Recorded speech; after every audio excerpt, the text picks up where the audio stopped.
মনে হচ্ছে আপনি কোনো জায়গাতে গেছেন, কোনো অনুষ্ঠানে গিয়েছেন, এমন ভাবে দাঁড়িয়ে আছেন, এমন ভাবে দাঁড়াবেন না।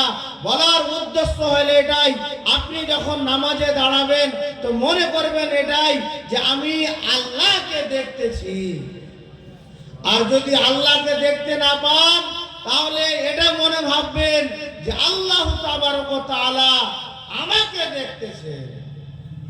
ব্রাদার ইসলাম, যদি আপনি এইভাবে নামাজ আদায় করেন ইনশাআল্লাহ আপনার নামাজ রব তাআলার বারগাতে কবুল হয়ে যাবে।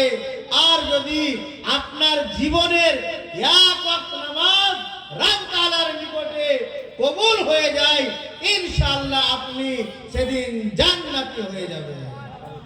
ব্রাদার ইসলাম, আল্লাহ তাবারক ওয়া তাআলা কালামুল্লাহ শরীফের মধ্যে ইরশাদ করলেন, ওয়াবুদুল্লাহ, হে মানব জাতি, তোমরা আমার ইবাদত করো, তোমরা আমার ইবাদত করো, ওয়ালা তুশরিকু বিহি শাইয়্যা, এবং কোনো জিনিসকে, কোনো বস্তুকে এক কথায় আল্লাহ ব্যতীত অন্য কাউকে আল্লাহর সঙ্গে শরীক